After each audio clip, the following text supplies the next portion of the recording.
Bienvenue à cette dévotion matinale. Alors que nous plongeons dans la richesse de la parole de Dieu, nous vous invitons à considérer de soutenir cette émission. Votre générosité est essentielle pour nous aider à développer différentes ressources de formation pour apprendre et grandir comme disciples de Jésus. Merci d'être une bénédiction pour ce ministère. Que Dieu vous garde. Bonjour tout le monde. Aujourd'hui, on commence une nouvelle petite série de dévotion matinale sur l'épître de 2 Thessaloniciens. Ayant terminé le premier épître, on passe au deuxième. Et Julie. Eh bien, pour commencer, on va situer l'épître dans son contexte. On se souvient que la première épître de Thessaloniciens avait été écrite par Paul, Sylvain et Timothée. On réfère toujours à l'auteur comme étant Paul, mais dans l'introduction, Paul spécifie qu'il était avec Sylvain et Timothée. Et on va voir en fait le même trio qui va écrire la deuxième épître aux Thessaloniciens.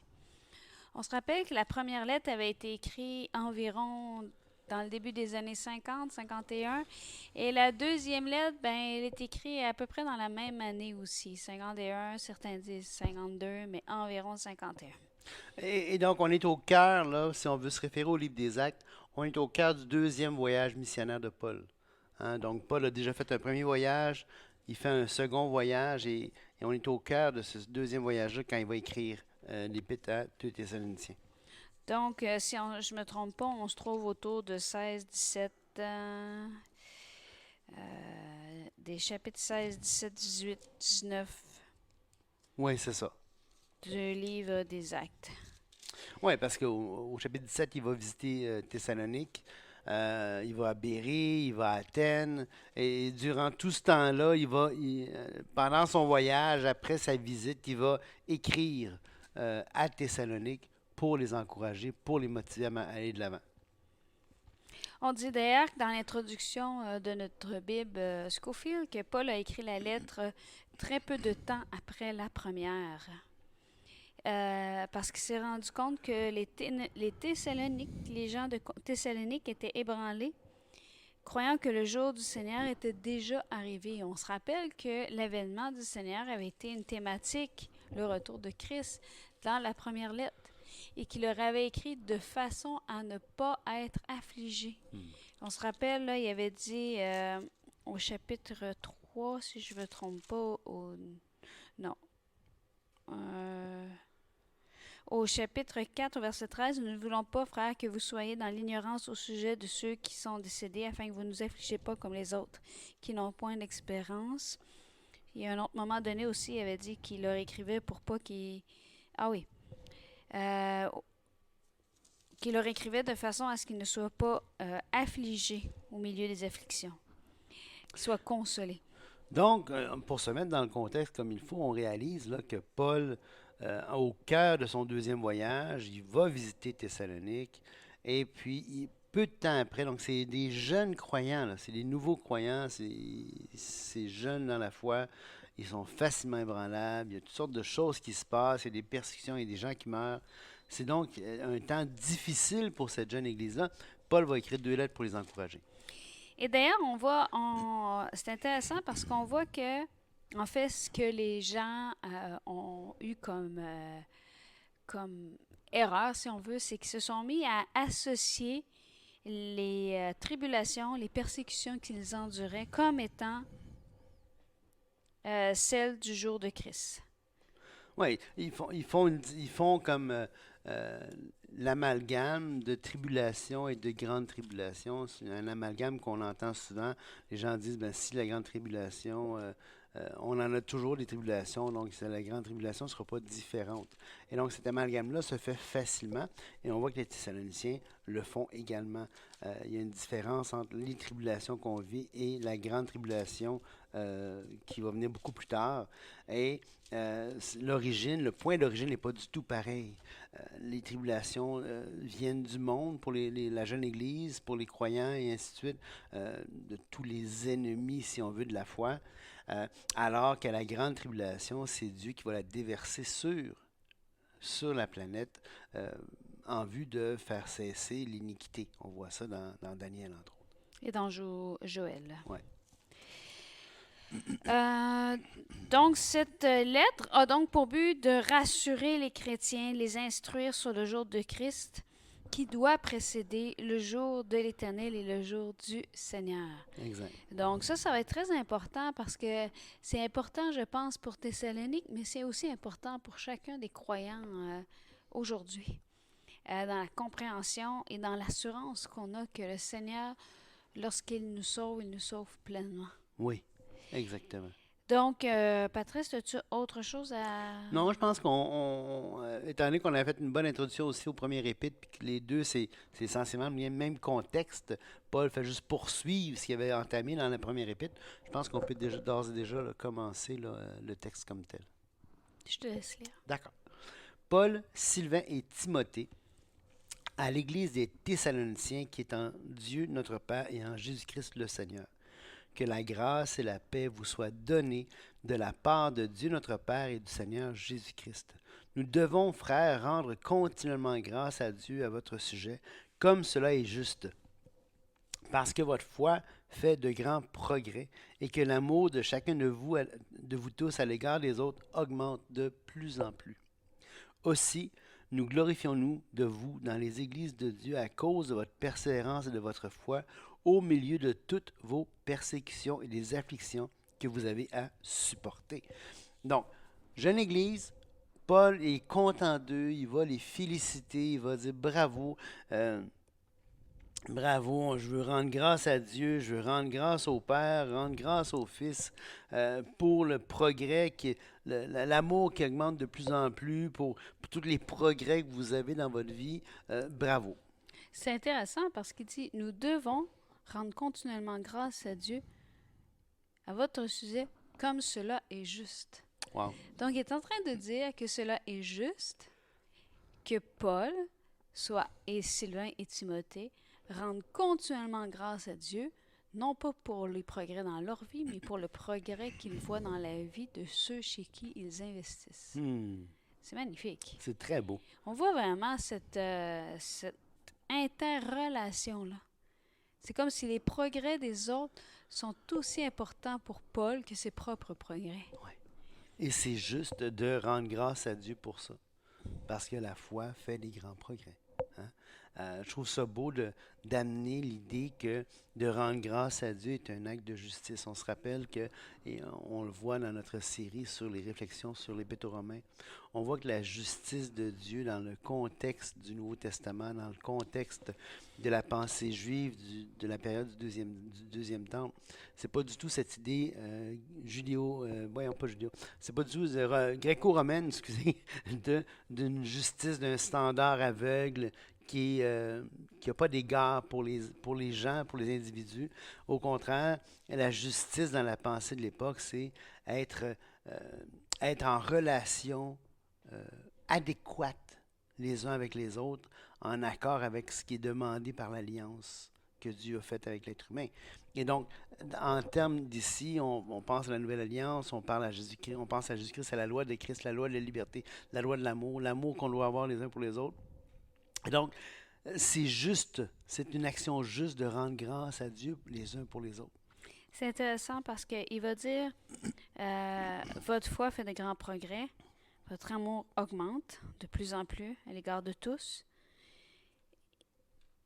Et il va aussi dire, à cause de votre persévérance et de votre foi au milieu de toutes vos persécutions et des afflictions que vous avez à supporter. Donc, c'est intéressant qu'au début, il ait juste parlé de l'amour et de la foi. Puis après ça, il a amené, votre foi, elle augmente malgré le climat. Malgré le climat dans lequel vous êtes en train de progresser. Et vous savez, une des erreurs qu'on peut entendre dans l'Église, c'est que s'il n'y a pas telle chose qui t'arrive, c'est parce que tu manques de foi. Ouais. Et je dis des erreurs parce que je me souviens d'une histoire que j'ai vue de mes yeux de personnes âgées qui allaient pour demander de la prière pour quelque chose. Puis, pour une raison que j'ignore, parce que ça appartient à Dieu, il n'y avait pas de réponse. Et ils vivaient des moments difficiles. Et en plus de vivre des moments difficiles, ils se sont dit, on n'a même pas assez de foi, finalement. Hmm. Donc, ça leur a ramené un fardeau, si tu veux, sur les épaules qui ne devait pas être là. Exactement. Parce qu'ici, on voit très bien, ici, nous glorifions, nous, de vous dans les églises, à cause de votre persévérance et de votre foi, au milieu de toutes vos persécutions et des afflictions que vous avez à supporter. Donc, il n'y a pas cette question que, Si tout va pas bien dans ta vie, si tu n'as pas la victoire dans tous les domaines, si, tu sais, c'est parce que tu manques de foi. c'est parce que tu manques de foi. C'est pas c'est pas les témoignages qu'on a de Paul Non. par rapport aux premiers chrétiens. Et ça va même plus loin que ça si on continue au verset 5, Patrice. C'est une preuve du juste jugement de Dieu pour que vous soyez jugés dignes du royaume de Dieu pour lequel vous souffrez. Car il est de la justice de Dieu de rendre l'affliction à ceux qui vous affligent et de vous donner à vous, qui êtes affligés, du repos avec nous, lorsque le Seigneur Jésus apparaîtra du ciel avec les anges de sa puissance. Donc, Au milieu, au milieu d'une flamme de feu pour punir ceux qui ne connaissent pas Dieu et ceux qui n'obéissent pas à l'évangile de notre Seigneur Jésus-Christ. C'est quelque chose, là. Il les encourage à marcher d'une manière digne de l'Évangile, mais preuve du juste jugement de Dieu. Qu'est-ce qui est la preuve? Ils se font persécuter. Hein? L'action des gens qui les persécutent, qui les affligent, démontre que le jugement de Dieu contre ça va être juste. Et que la justice de Dieu va être de rendre l'affliction à ceux qui affligent. Ça devrait rendre ça pour tout le monde. Hein? On n'a pas à affliger les uns les autres, on n'a pas à être une source d'affliction, une source de persécution pour qui que ce soit. Au contraire, lorsque le Seigneur Jésus apparaîtra du ciel avec les anges de sa puissance, au milieu d'une flamme de feu, pour punir ceux qui ne connaissent pas Dieu et ceux qui n'obéissent pas à l'Évangile. Donc, c'est vraiment une image que Paul dresse en disant, vous n'avez pas à vous inquiéter, le Seigneur n'est pas encore venu, et en plus, il va venir à un moment donné pour rendre justice. Et dans le fond, c'est un peu comme s'il est en train de dire, regardez, c'est une preuve là, que c'est pas le jour du Seigneur. Parce que c'est vous autres qui souffrez et non pas ceux qui vous font souffrir. Exactement. C'est exactement ça. Parce que le jugement de Dieu, il est juste. Et il y a aussi l'idée que, ce que je vois aussi, c'est que votre persévérance et votre foi au milieu de tout ça, c'est aussi une preuve. Oui. Comme la foi vient, c'est l'espérance des choses qu'on ne voit pas. Et que tu gardes la foi même si autour de toi, c'est pas nécessairement ce que tu vois que qui confirme ta foi. Exactement. La foi ne vient pas de ce qu'on voit, vient de ce qu'on entend, la parole de Christ. Donc, au verset 9, il s'est dit ensuite, « Ils auront pour châtiment une ruine éternelle loin de la face du Seigneur et de la gloire de sa force, lorsqu'il viendra en ce jour-là pour être glorifié dans ses saints et admiré dans tous ceux qui auront cru, car notre témoignage auprès de vous a été cru. » C'est la première fois que je réalise ici qu'il va être glorifié, pas devant ses saints, mais dans ses saints. Oui. Ça montre vraiment qu'on est quand on accepte le Seigneur Jésus comme notre Sauveur, il vient résider en nous. Oui. Et il va être glorifié dans ses saints et admiré dans tous ceux qui auront cru. C'est magnifique. Ça veut dire qu'il va se passer quelque chose au niveau de tous ceux qui ont la foi. Exactement, exactement. Car notre témoignage auprès de vous a été cru. Alors, il les encourage encore en disant, vous faites partie de ça. Vous ne faites pas partie de ceux qui ont une ruine éternelle. Vous faites partie de ceux qui ont cru le témoignage, qui n'ont pas résisté à l'Évangile, qui n'ont pas désobéi à l'Évangile. Vous ne faites pas partie de ceux qui sont loin de la face du Seigneur et de la gloire de sa force. C'est pourquoi aussi nous prions continuellement pour vous. Attends, je veux juste dire quelque chose. C'est intéressant. Il dit, ils auront pour châtiment une ruine éternelle loin de la face du Seigneur et la gloire de sa force. Et rappelez-vous qu'au verset 4, il dit, nous glorifions aussi, nous glorifions-nous de vous. C'est intéressant. Ben oui. C'est comme si ceux qui se sont éloignés du Seigneur, ils sont loin de la face du Seigneur et de la gloire de sa force, alors que ceux qui ont placé leur confiance, leur foi en Jésus-Christ, ben ils sont dignes, ils sont le sujet de la gloire de Paul et Sylvain Timothée. C'est fort, hein? C'est tout un contraste. Oui, vraiment. OK, verset 11. C'est pourquoi aussi nous prions continuellement pour vous, afin que notre Dieu vous juge digne de la vocation et qu'il accomplisse par sa puissance tous les desseins bienveillants de sa bonté et l'œuvre de votre foi. Ça aussi, c'est magnifique. Ça veut dire que... Ainsi, le nom de notre Seigneur Jésus sera glorifié en vous, et vous serez glorifiés en lui, selon la grâce de notre Dieu et du Seigneur Jésus-Christ. Tout un contraste. Vraiment, vraiment. Ceux qui sont loin de la place du Seigneur et de la gloire de sa face, et ceux qui se confient en lui, le nom de notre Seigneur sera glorifié en vous, et vous serez glorifiés en lui. Et on voit ici l'importance de notre marche, parce que il dit, afin que notre Dieu vous juge digne de la vocation et qu'il accomplisse par sa puissance tous les desseins bienveillants de sa bonté. Alors ça veut dire qu'il y a une partie de ce que Dieu va faire pour nous qui dépend de notre marche, qui dépend de si Dieu nous juge dignes. Hein? Donc, il ne faut jamais oublier que tout n'est pas coulé dans le béton, tout n'est pas destiné d'avance, tout n'est pas... La marche chrétienne, ce n'est pas une fatalité. On n'est pas dans un... C'est pas du fatalisme, parce que bon, que sera, sera. T'sais, ce qui va arriver, puis on ne peut pas rien faire. Non, Dieu, il interagit avec les siens, il interagit avec l'humanité, il interagit, et c'est une relation donnant-donnant. C'est ça qui est fantastique. Oui, on voit vraiment, encore une fois, l'équilibre. Hein? Il disait au début, là, votre foi fait de grands progrès, l'amour que vous avez augmente de plus en plus. Et là, et c'est pas en dehors de la prière non plus. C'est ce qu'il va dire. Nous prions continuellement pour vous, afin que notre Dieu vous juge digne de la vocation et l'accomplisse par sa puissance. Dans notre traduction, il est écrit tous les desseins bienveillants de sa bonté, mais j'aime bien la traduction que plusieurs vont faire ici, qui est proposée dans notre Bible d'ailleurs, c'est qu'il accomplisse par sa puissance tout désir de bonté. Oh, c'est beau. Et là, on voit vraiment le cœur de notre Dieu. Oui, Darby va dire Dieu est digne de l'appel et qu'il accomplisse tout le bon plaisir de sa bonté. C'est beau, hein? Tout à fait. Et on se rappelle qu'on avait vu que dans Colossiens 1:12, « Rendez grâce au Père qui vous a rendu capable d'avoir part à l'héritage des saints dans la lumière. » Et on voit cet héritage-là ici, là. Hein? Le nom du Seigneur Jésus sera glorifié en vous et vous serez glorifiés en lui selon la grâce de notre Dieu et du Seigneur Jésus-Christ. Donc, non pas que ça dépende de nous, c'est toujours dans la grâce du Seigneur, mais on a fait acte de foi en disant « Oui, Seigneur. » Exactement. Et notre marche continuellement dans nos décisions.